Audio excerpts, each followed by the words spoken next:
Olá, tudo bem? Seguindo nossas aulas facilitadoras acerca do pensamento de unificação.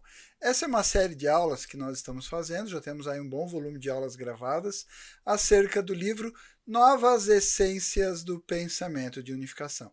Como faço em todas as aulas, essa não seria diferente. Vamos aí apresentar o livro a partir do qual nós estamos estudando. Então vamos colocar aí na sua tela. O livro é esse, Novas Essências do Pensamento de Unificação. E está aí na base da sua tela também aonde você pode conseguir o livro, né? Está ali no www.unificacionista.com. Você vai ali no canto superior direito, onde tem o menu. Abrindo o menu, você vai descer ali na literatura, né? Clica em literatura. Descendo, está em ordem razoavelmente alfabética, você vai encontrar o livro Novas Essências do Pensamento de Unificação com essa capa que está aí na sua tela. E ali você também pode manusear o livro, né? Então a gente colocou uma ferramenta bem bacana ali no site que permite você manusear o livro. Então você pode folhear o livro no site, você pode movimentar o livro, pode aproximar, afastar o livro e folheando ele, mas a minha reiterada sugestão e demanda é que você faça o download, né? É grátis, o livro está lá à sua disposição, baixa aí no seu dispositivo, né? No seu celular, no seu tablet, no seu laptop e tenha ele à mão, porque eu sempre vou dando aqui nessas aulas facilitadoras dicas, vou fazendo ali alguns grifos que eu sempre digo ali que são as ideias principais, mas eu sempre digo também, olha, depois vá ao livro, se debruce sobre ele, estude mais detalhadamente, porque eu tenho trazido nessas aulas facilitadoras as ideias principais que no meu entendimento vão já permitir você ter uma compreensão melhor, mas não tenho trazido todo o conteúdo, para não ficar muito extensa, né? Acho que já tem ficado bastante extensa, mas assim, pelo menos tentamos fazer aulas que realmente com as ideias fundamentais permita que você possa ter um entendimento ao estudar o livro. Por isso, toda essa volta eu dei para dizer, tem o livro, né? É grátis, baixa lá, leia, né? Tenha ele à mão e para que você possa estudar ele a todo momento, a hora que você quiser. E também aí na base da sua tela, a gente está disponibilizando agora também o QR Code, com o qual você vai capturar essa imagem e vai acessar bem facinho o site unificacionista.com. Então são essas as ferramentas que a gente procura disponibilizar aí, colocar de forma mais acessível esse conteúdo e tantos outros que estão lá no nosso site, né? E aí, fazendo aí uma introdução para essa aulinha de hoje, a aula facilitadora que nós estamos aqui para estudar hoje, nós estamos tratando aí, como também está na sua tela, sobre o capítulo Epistemologia. Já fizemos algumas aulinhas aí e dando continuidade, né? Na aula anterior, a gente fez ali uma visão sobre as epistemologias tradicionais, analisando sobre o aspecto com relação ali à origem da cognição, né? No que diz respeito à origem do conteúdo da cognição a partir das epistemologias tradicionais. Aí citamos alguns autores e tal, e aí hoje ainda continuamos, né? Então nessa aula facilitadora, dando sequência, continuamos trabalhando, já indo avançar para a próxima tela, né? A gente continua trabalhando ainda no item 1 aí, epistemologias tradicionais. Agora aí no item B, a gente vai tratar sobre essência do objeto de cognição. Na aula anterior falamos sobre origem, né, do objeto de cognição. Ok? Então vamos lá. Pronto? Tá prontinho aí? Pega lá o seu caderno, né, caneta à mão, as dicas da prova, né, eu vou dando aí ao longo das aulas, e fica com o livro à mão, né? Então se você não tiver tempo agora, depois de assistir essa aula, vá ao livro e complemente, porque eu trouxe algumas ideias, alguns conteúdos, não trouxe todo o conteúdo para não ficar muito extenso, como eu já falei, né? Então basicamente é isso. Vamos iniciar o nosso trabalho então? Então vamos lá. Começando então aí sobre o item B, essência do objeto de cognição a partir do ponto de vista das epistemologias tradicionais, aquelas mais proeminentes que a gente identifica, que o pensamento de unificação identifica, então ele toma como referencial. Beleza? Então agora, né, dando sequência, devemos considerar então aí a questão do objeto da cognição. O realismo afirma que o objeto da cognição existe de forma objetiva e independentemente do sujeito, enquanto que o idealismo subjetivo afirma que o objeto da cognição não existe no mundo objetivo, mas existe somente como uma ideia dentro da consciência do sujeito. E basicamente são essas duas vertentes aí, são esses dois segmentos que hoje predominam no que diz respeito às epistemologias tradicionais na observação ou no estudo aí da essência do objeto de cognição. É por isso até que eu usei essa imagem, né, colocando que, na verdade, hoje o ser humano, no que diz respeito à filosofia em relação ao tema epistemologia, ou seja, né, a esse estudo do conhecimento, do processo de cognição, método, objeto da cognição, enfim, todos esses elementos aí que a gente depois, mais adiante, em outras aulas, vamos aprofundar um pouco mais à luz da perspectiva do pensamento e de unificação, mas aí basicamente é só para contextualizar, para você perceber, né, essa imagem ilustra bem ali onde a gente está com os dois pés, né, num determinado momento dentro do idealismo, dentro do realismo. Então, são essas duas realidades. E como nós não somos, né, não temos só um pé, então a gente acaba ou ora em alguns momentos aí estamos só nos debruçando ou interpretando à luz do idealismo, ou por outro lado, às vezes só pelo lado do realismo. A gente vai fazer algumas visões aí nessa aula facilitadora. Seguindo aí, vamos lá. Então, o realismo, vamos falar primeiramente do realismo, ele é uma perspectiva geral que inclui o realismo ingênuo, o realismo científico, o realismo idealista e o realismo dialético. É lógico, eu trouxe aqui as ideias principais, o pensamento de unificação está colocando algumas ideias principais, você, com essas quatro linhas, essas quatro segmentações dentro da visão do realismo, você vai poder, pesquisando aí, fazer a sua compreensão um pouco melhor. Eu vou trazer as ideias principais para não ficarmos muito extensos. Então vamos falar um pouquinho ali do realismo ingênuo. Também chamado de realismo natural, é a visão do senso comum que o objeto é composto de matéria e existe de forma independente do sujeito. Além disso, ele existe tal como o vemos. Em outras palavras, nossa percepção é uma cópia fiel do objeto. Beleza?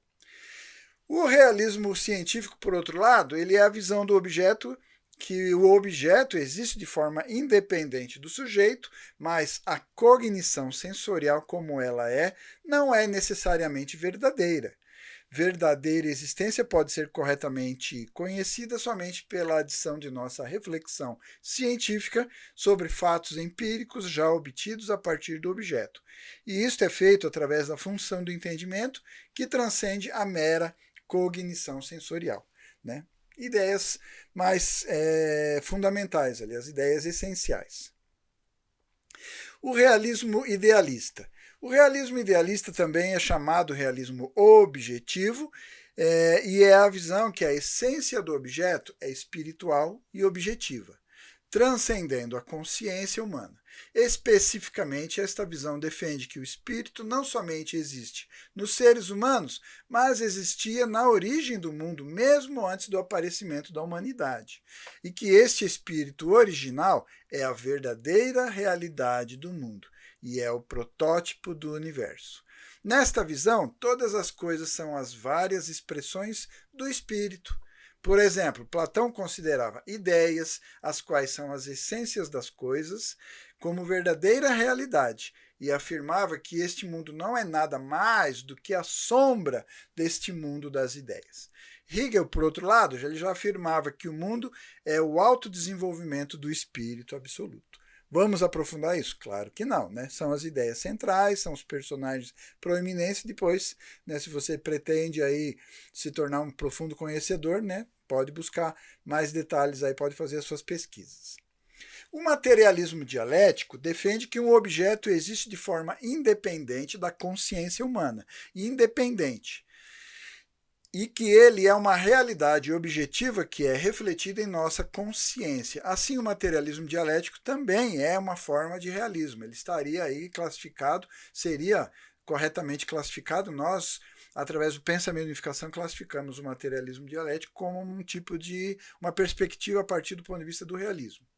O materialismo dialético afirma que a cognição é o reflexo a partir das coisas externas na consciência humana, tal como as coisas são refletidas no espelho. Então, seria uma mera cópia, um mero reflexo, né, da realidade existente externamente, que depois é apenas refletido ou copiado sobre a consciência humana. Esse seria, de uma forma bem sucinta, aí, a perspectiva de cognição da epistemologia dentro do materialismo dialético. Entretanto, ele afirma, como realismo ingênuo, que um objeto existe quando está refletido na consciência do sujeito. Ao invés, ele afirma que verdadeira realidade somente pode ser reconhecida pela verificação através da prática. Essa é a posição da epistemologia dialética, ou seja, a epistemologia comunista. A gente já vai fazer algum comentário aqui? Claro que não. Vamos seguindo aí. Então, o realismo, como a gente mencionou aqui, né, de forma resumida, vê o objeto de cognição como independentemente existente do sujeito. Parênteses, quem é o sujeito? O ser humano que se propõe a observar, racionalizar, compreender e, né, armazenar as informações, o conhecimento no processo de cognição acerca desses objetos, acerca do conteúdo desses objetos, como a gente tem mencionado e mencionamos inclusive na aula anterior, né? Então, aí dando sequência, fechando parênteses, se o objeto é um ser material ou uma ideia.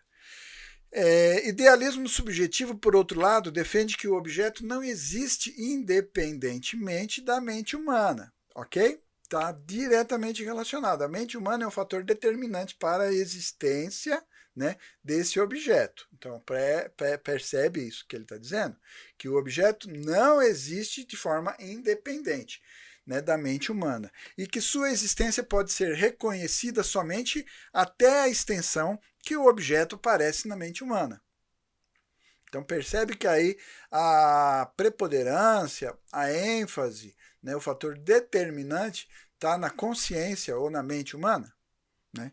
Mas e aí? Né? Por um lado, a gente vê o realismo dando tanta ênfase, ou toda a ênfase, no aspecto do objeto, né? Toda a existência e a capacidade de refletir essa existência na consciência humana é um outro processo, né? Não muito detalhado aí no realismo, e o idealismo já de uma outra forma já dá mais ênfase, toda a ênfase, exclusiva ênfase na mente humana, na consciência humana, na compreensão da existência do objeto.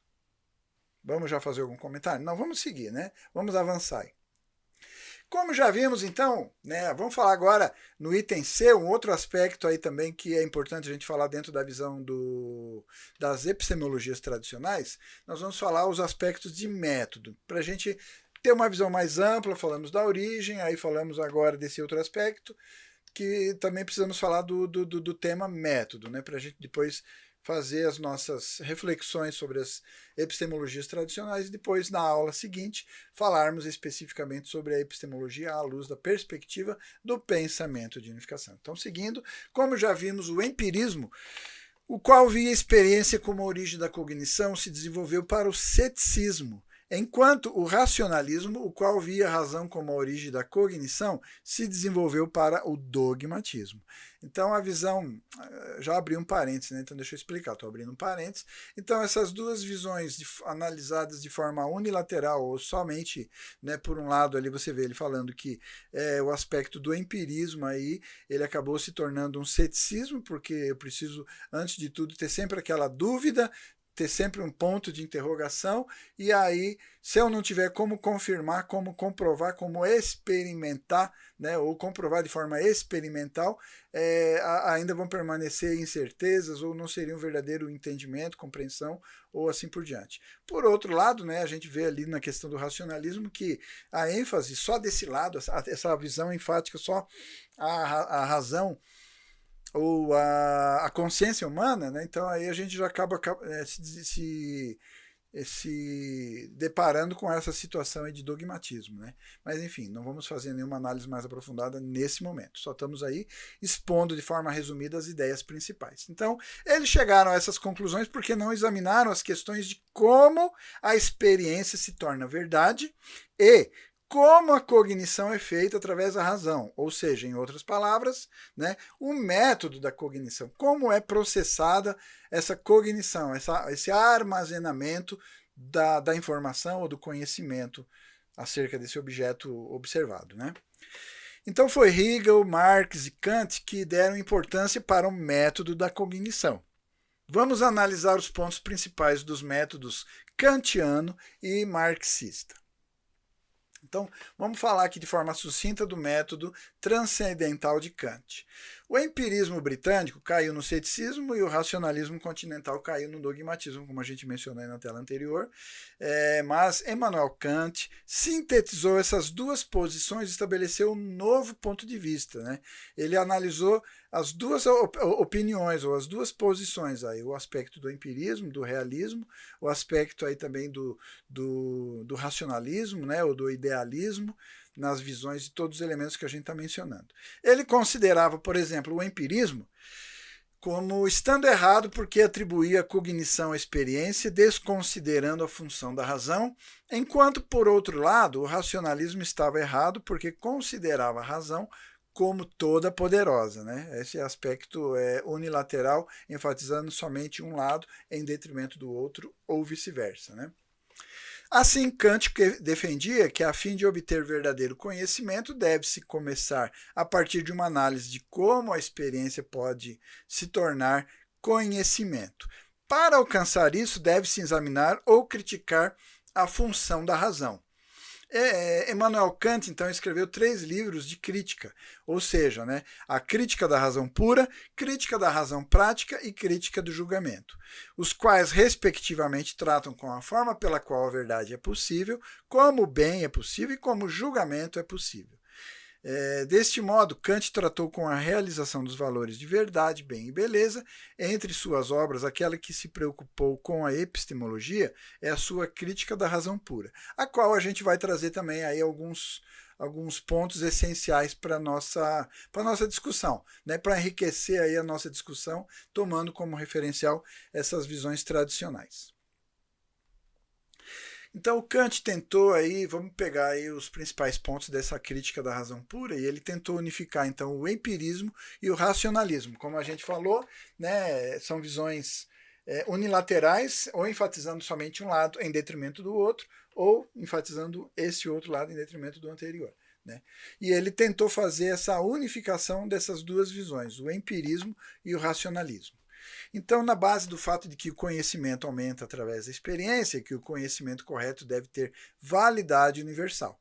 É evidente que cognição começa a partir da experiência, né? E isso a gente vai discutir mais detalhadamente nessa questão aí do método da epistemologia kantiana. A gente vai se debruçar um pouco mais na próxima aula, tá? Então já fica aí o nosso compromisso, não perca, né? Porque nós vamos estar falando aí sobre a epistemologia a partir da perspectiva do pensamento de unificação, e a gente vai ter esse referencial. Então anota, né? Eu não grifei, mas está aí com o caderninho e a caneta à mão, anota ali. Então olha só que interessante, ele diz assim, ó, é evidente que cognição começa a partir da experiência. Isso é fundamental. A gente vai voltar a falar sobre isso na próxima aula, tá? Então fica o nosso compromisso, mas já deixa anotadinho aí, bota um asterisco aí na frente dessa observação para a gente discutir isso na próxima aula. Fica feito o nosso compromisso, eu me comprometo, eu tenho certeza, o pensamento de unificação vai falar sobre isso, mas já estou levantando uma bola, né, para a gente depois, na próxima aula, se debruçar sobre esse tema. Então, Kant propôs que existe dentro do sujeito de cognição determinadas formas de cognição a priori. Eu grifei, dica da prova, conceito fundamental. É um conceito? Não, na verdade não é um conceito. É uma dica mesmo, né? Porque na próxima aula, falando sobre a epistemologia do pensamento de unificação, ou a epistemologia da unificação, a gente vai usar essa informação, né? De que a cognição possui determinadas formas de cognição a priori, né? Mas isso a gente vai detalhar e se debruçar sobre essa explicação mais apuradamente na aula seguinte aí, sobre a epistemologia do pensamento de unificação. Em outras palavras, o objeto de cognição é estabelecido quando o senso de conteúdo vindo a partir do objeto é colocado em ordem, a priori, para formar o objeto. Beleza? Vamos lá. Todos os antigos filósofos, então, tinham defendido que o objeto é compreendido como ele é. Em contraste, o Kant disse que o objeto de cognição é, de fato, sintetizado pelo sujeito. Tá? O aspecto da cognição. Então, o objeto de cognição, o tema, né? Estou usando agora algumas... Vou começar a usar algumas expressões, a gente vai usar nas próximas aulas algumas expressões e alguns processos que a gente abordou no capítulo anterior quando falamos sobre teoria da arte. principalmente aquela aulinha que a gente fala sobre apreciação da arte, né? O processo de apreciação. Não só o aspecto de criação, mas mais especificamente, para a gente entender esse processo de cognição, o método de cognição proposto pelo pensamento de unificação, ele está muito alinhado e usa os mesmos preceitos, os mesmos fundamentos, os mesmos princípios que nós desenvolvemos na aula sobre apreciação lá no capítulo Teoria da Arte. Então fica uma dica, tá? Depois de terminar essa aula, antes de seguir para a próxima, antes de assistir especificamente sobre epistemologia do pensamento de unificação, que é a próxima aula, fica a dica, né? Dá uma olhadinha, né? Se você não lembra, se assistiu, não prestou atenção nesses aspectos, teoria da arte, apreciação, ok? São dois elementos, mas se você quiser avançar e pegar a parte da apreciação, vai nos ajudar bastante na próxima aula. Então, fechando esse parênteses e essa dica, né? Então, através desse pensamento, Kant acreditava que tinha efetuado uma revolução copérnica na filosofia sobre o tema epistemologia. Assim, a epistemologia de Kant não buscava obter conhecimento do próprio objeto, mas buscava esclarecer como a verdade objetiva pode ser obtida. Ele chamou isso de método transcendental. Né? Por isso que a gente chama aí, né, o conceito, esse item, e é o conceito também da própria proposição de Kant, né, que é um método transcendental. Para Kant, cognição é um julgamento. É um julgamento. É dica, está grifado. Anota, é conceito? Não, é um argumento que nós vamos voltar a ele na próxima aula, tá bom? No estudo epistemologia da unificação. Então, o julgamento é feito em termos de uma proposição e uma proposição a um sujeito em predicado. O conhecimento aumenta através de um julgamento. A gente vai detalhar isso aqui, vamos ficar aqui explicando com muitos detalhes. Se for do seu interesse, o pensamento de unificação tem mais algumas informações e também você pode buscar e se debruçar sobre outras literaturas, especificamente aí na obra da Crítica da Razão Pura de Immanuel Kant. Tá? Eu não trouxe todo, e de forma aprofundada, eu não trouxe todo o conteúdo. E aí, falando também sobre conteúdo e forma, eu trouxe essa ideia básica que eu achei importante mencionar aqui. O Kant tentou realizar a síntese de empirismo e racionalismo através da unidade desse conceito de conteúdo e forma. Sucinto. Tá? Não vou trazer nenhum conceito aqui, nenhuma tese de doutorado, não. É um conceito bem sucinto que a gente vai trabalhar ele na próxima aula, na epistemologia da unificação. Então vamos lá. Conteúdo se refere às representações dadas para os nossos sentidos através do estímulo a partir das coisas no mundo externo, ou seja, o conteúdo da nossa mente. Beleza? O Kant afirmou que sensação e entendimento são ambos faculdades da cognição, são elementos, são ingredientes, são ferramentais, né? Ou como ele fala ali, faculdades para promover o processo de cognição. Então, eles estão diretamente ligados ao método de cognição kantiana, tá bom? Mas essas são essencialmente diferentes. Uma terceira força comum também para essas duas faculdades é necessária. Esse é o poder da imaginação, com a qual o senso de conteúdo e as formas de pensamento são unificados, onde a fragmentada diversidade de sensos é sintetizada e unificada. Deste modo, o objeto de cognição, como dizia o Kant, é o resultado da síntese do senso de conteúdo e as formas de pensamento através do poder da imaginação. Então, percebe? Ele está falando aí da importância, ele está dando ênfase, o Kant deu bastante ênfase nesse aspecto empírico, no aspecto sensorial, no aspecto de você poder perceber através dos seus sentidos, né, as informações a partir do objeto de cognição e esse processo aí de imaginação, que ele também não detalha muito não, ele não entra em muitos detalhes, você pode até, se for do seu interesse, se debruçar, né, no estudo da epistemologia kantiana, mas ele faz uma colocação bastante interessante, colocando esses dois elementos ali de uma forma unificada, mas também de uma forma bastante superficial. A gente vai entender com tanta profundidade assim a partir da perspectiva do Kant? Será? Eu estou trazendo esse conteúdo, e o livro traz esse conteúdo para nos equipar na discussão que nós vamos fazer especificamente na próxima aula sobre epistemologia da unificação, à luz do pensamento de unificação, ok? Por isso eu botei esses grifos, se der tempo você anotar, mas a gente vai voltar a eles na próxima aula, ok? Tá bom? Então, seguindo aí, assim, o objeto de cognição não é o que existe objetivamente no mundo externo, mas ao invés ele é sintetizado nesse processo de cognição que o Kant está desenvolvendo aí para a gente, né? Portanto, podemos entender que o objeto de cognição, como disse o Kant, é algo no qual o elemento a posteriori do empirismo e o elemento a priori do racionalismo estão unificados. Interessante isso daí, muito interessante. Né? Será que é suficiente? Vamos ver, né? A gente vai discutir isso mais apuradamente na próxima aula, mas é interessante.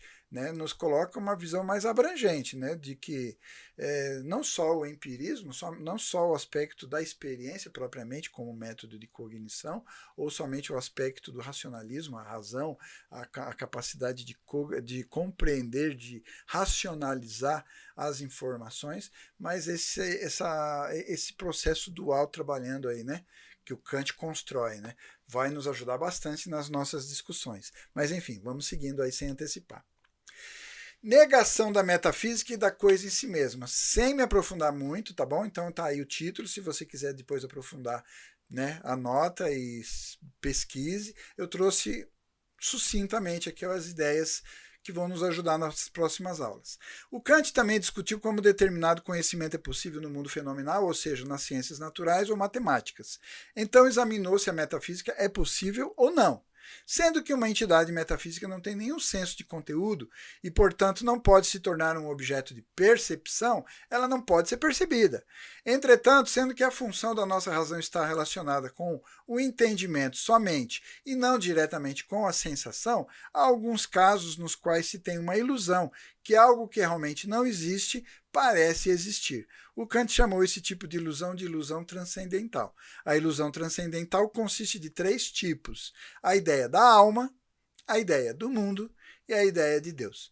Eu vou me estender nessa discussão? Claro que não, tá? A gente está trazendo algumas colocações que depois a gente precisa trabalhar em cima e a gente vai fazer isso nas próximas aulas.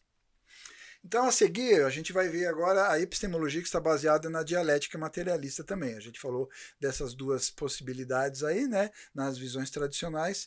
Então, esta é a chamada epistemologia marxista ou a teoria do conhecimento a partir da dialética materialista. Algumas ideias sem aprofundamento, tá bom? Só os elementos que a gente compreende ser os essenciais que vão nos capacitar a seguir nas nossas discussões.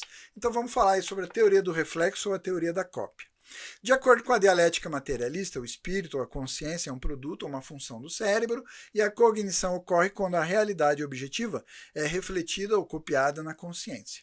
Essa teoria é chamada de teoria do reflexo ou teoria da cópia.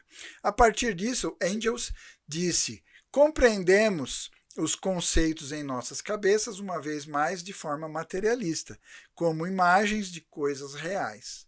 O Lenin também afirmou que, a partir do ponto de vista de Engels, a única imutabilidade é o reflexo pela mente humana de um objeto externo existente e se desenvolvendo de forma independente da mente.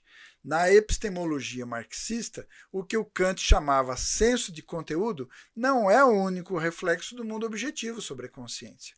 As formas de pensamento também são reflexo do mundo objetivo. Elas são reflexo das formas da existência. Ou seja, é totalmente formado a partir do externo para dentro, né? Que a mente, a consciência humana, ela funciona como um reflexo. Né? Por isso que ele usa aí a teoria do reflexo, como um espelho, apenas no reflexo. Ou um papel em branco, onde você vai copiar uma informação que você não tem, que simplesmente vem totalmente de fora. Né? Essa é a visão, em resumo, de forma essencial, sem muito aprofundamento e discussão, da visão materialista dialética, tá bom? Cognição sensorial, cognição racional e prática a partir da epistemologia marxista. Cognição não é meramente um reflexo do mundo objetivo, mas tem que ser verificada através da prática, de acordo com a epistemologia marxista. Então percebe que aí ele coloca um outro ingrediente aí, né? E tem um objetivo, né? Claro que tudo que a gente já discutiu aí sobre a teoria marxista e todas as discussões a partir da teoria marxista tem um único objetivo. Por isso eles acrescentam esse fator prática, né? Com esse objetivo também. Mas enfim, vamos ver se você percebe, senão lá no final eu comento. O Lenin explica esse processo como segue. Uma citaçãozinha do Lenin: a partir da percepção viva até o pensamento abstrato, é a partir deste até a prática. Esse é o caminho dialético da cognição da verdade, da cognição da realidade objetiva. E o Mao Tse-tung explicou o processo da cognição materialista dialética na seguinte citação. Então vamos aí colocar um trechinho do Mao Tse-tung. Essa teoria da dialética materialista do processo de desenvolvimento do conhecimento, baseando-se na prática e partindo do superficial para o profundo, nunca foi trabalhado antes do surgimento do marxismo. O marxismo-leninismo defende que cada um dos dois estágios no processo de cognição tem suas próprias características, com o conhecimento se manifestando como perceptivo no estágio inferior e lógico no estágio superior, mas que ambos são estágios num processo integrado de cognição. O perceptivo e o racional são qualitativamente diferentes, mas não são separados um do outro. Eles estão unificados na base da prática. Então é a prática o fator determinante aí dessa equalização, dessa harmonização, dessa unificação aí desses dois elementos ou desses dois estágios inferior e superior citado pelo Mao Tse-tung, né? O primeiro passo no processo de cognição é o contato com os objetos no mundo externo. Isto pertence ao estágio de percepção, né? E o segundo passo é sintetizar os dados da percepção através da sua organização e reconstrução. Isso pertence ao estágio da concepção, julgamento e inferência, ou estágio racional da cognição, dito por ele, né? Desta forma, cognição segue a partir da cognição sensorial para a cognição racional e a partir da cognição racional para a prática. Então, o fator preponderante na visão marxista, na visão da epistemologia marxista, é essa prática aí, seria o coroamento, seria a conclusão no estágio mais elevado do processo de cognição. Nossa, que bacana, né? Você deve estar pensando, nossa, mas é realmente revolucionário, né? Como disse o Mao Tse Tung aí, realmente nunca antes ninguém falou dessa forma, né? Vamos ver aonde eles querem chegar com isso, né? Agora, cognição e prática não é algo que ocorre somente uma vez, né? Nesse processo, em relação a fazer cognição de determinado objeto de cognição, esse processo ele vai se repetir, ele vai ter uma ciclicidade, uma repetição, de acordo com a teoria defendida por Mao Tse-tung. Mao Tse-tung disse o seguinte: prática, conhecimento, de novo prática, de novo conhecimento. Esta forma se repete em ciclos infinitos, e como cada ciclo, conteúdo de prática e conhecimento surge no nível mais elevado. Aonde acaba isso? De acordo com ele, não tem fim, né? São ciclos repetitivos, né? É um processo cíclico e repetitivo, né? Kant disse que cognição ocorre na medida em que o sujeito sintetiza o objeto e que é impossível fazer cognição das coisas em si mesmas por trás dos fenômenos, advogando o agnosticismo.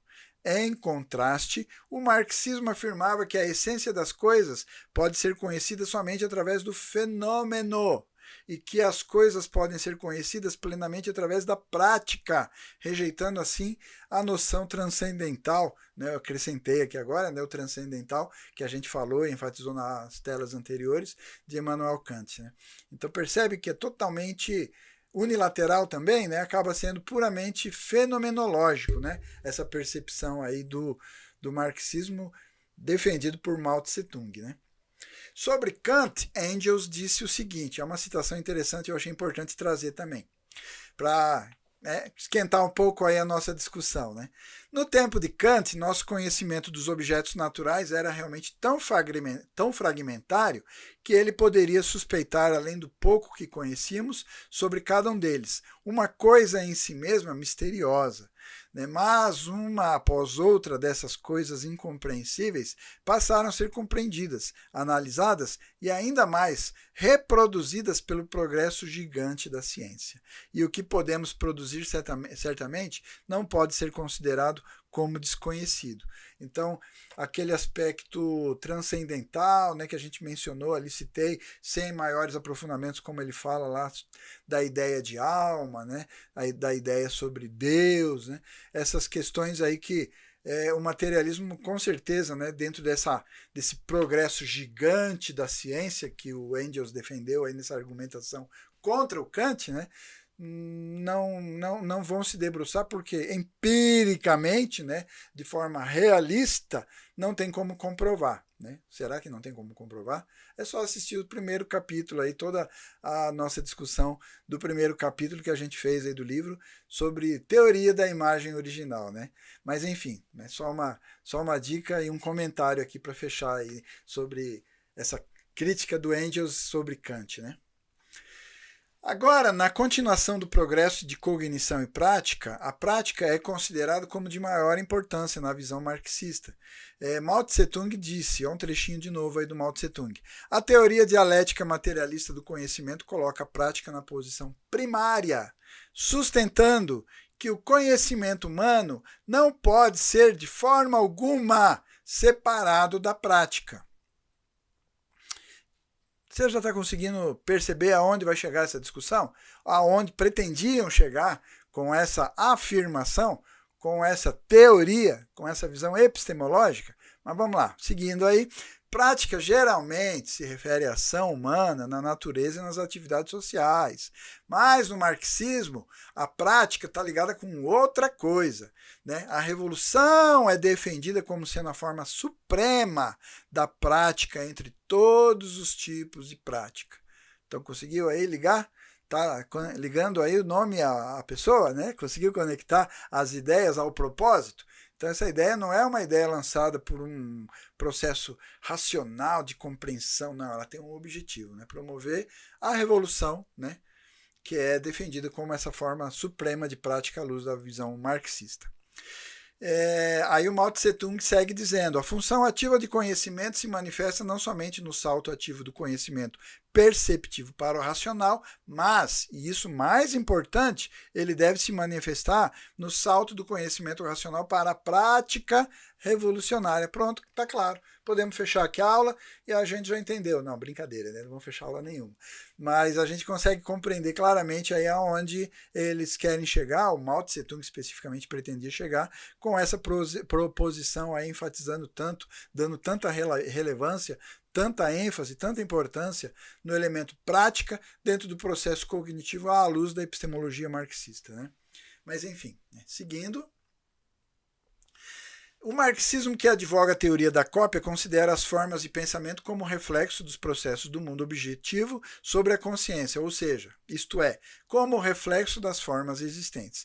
Entre as categorias, ou as formas de existência e formas de pensamento, no marxismo, há as seguintes, a gente trouxe só para ilustrar, não vamos fazer nenhuma discussão aprofundada. Então ele fala sobre matéria, movimento, espaço, tempo, finito, infinito, consciência, quantidade, qualidade, proporção, contradição, o indivíduo particular e universal, causa e efeito, necessidade, oportunidade, possibilidade, realidade, conteúdo e forma, essência e aparência. Seriam essas as as categorias e formas de pensamento na visão marxista.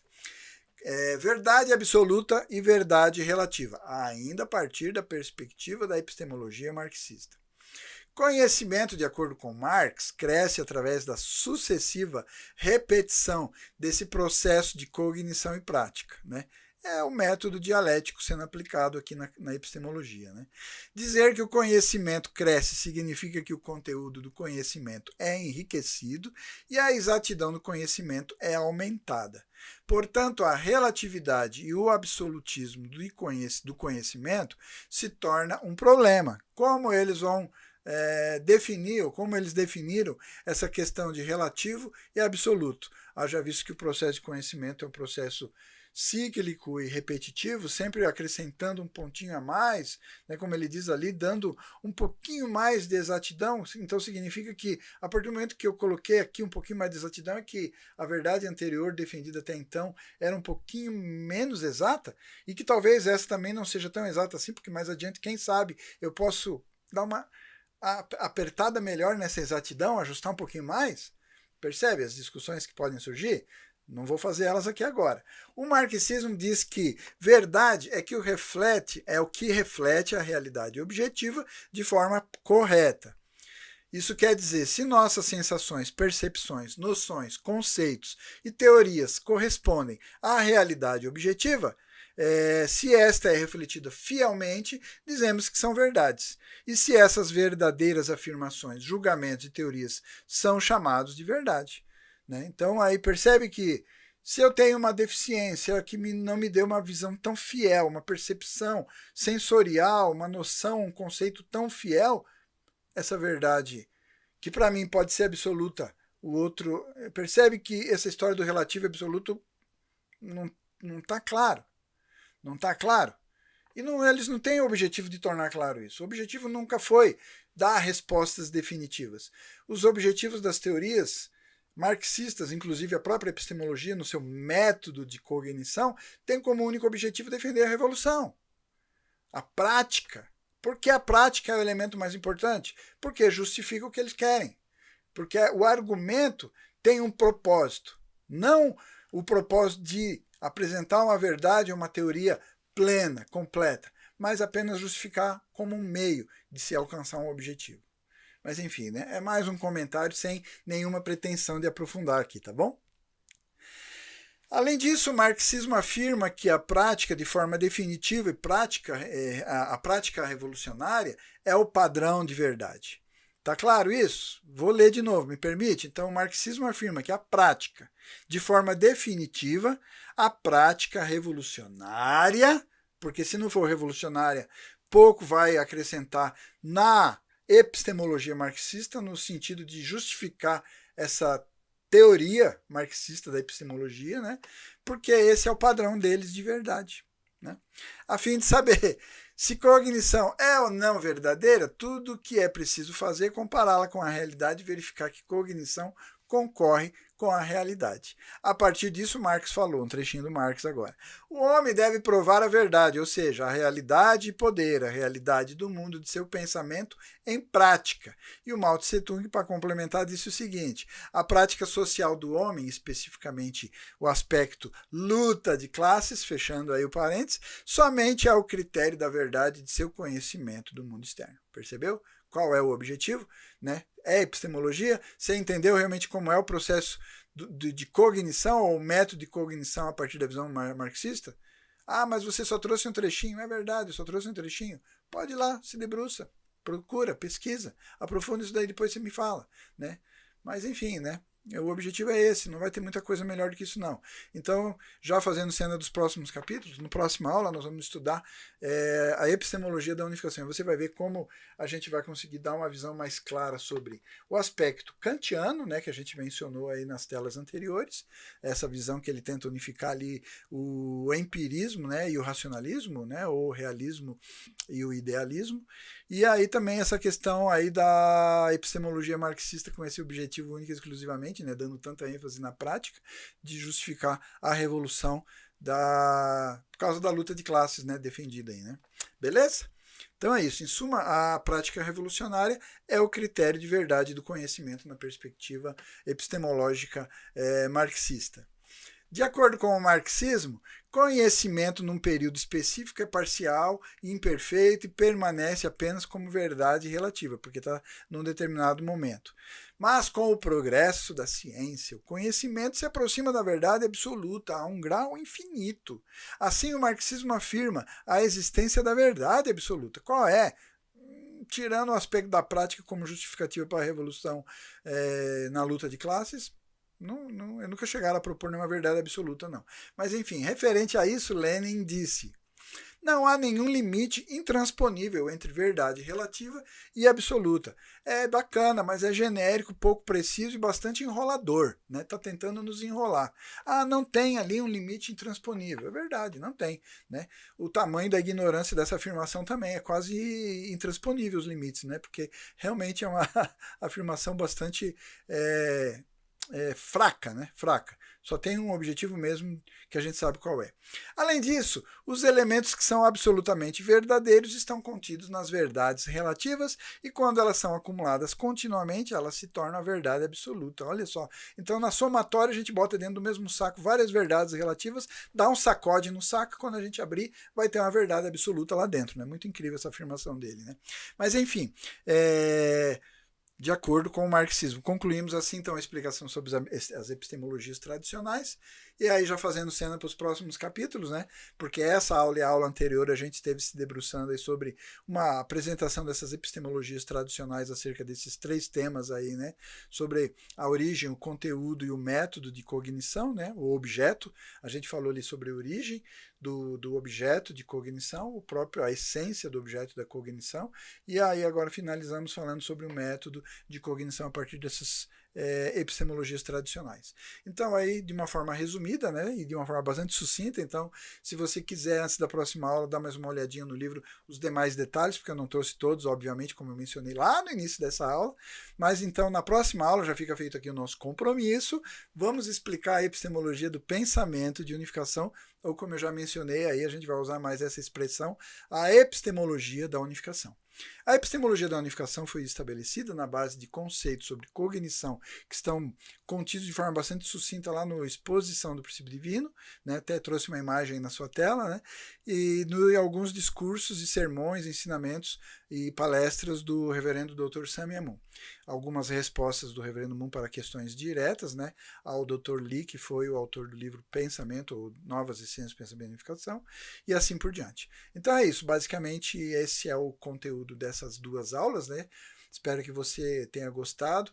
Se debruce sobre o livro, dê mais uma olhada ali, porque eu trouxe algumas ideias básicas. Se quiser pesquisar um pouco mais, fique à vontade. E fica já feito o nosso compromisso. Na próxima aula, que vem na sequência, nós vamos começar a estudar agora especificamente a epistemologia da unificação, ou epistemologia a partir da perspectiva do pensamento de unificação. Então é isso. Né? Muito obrigado pela sua atenção.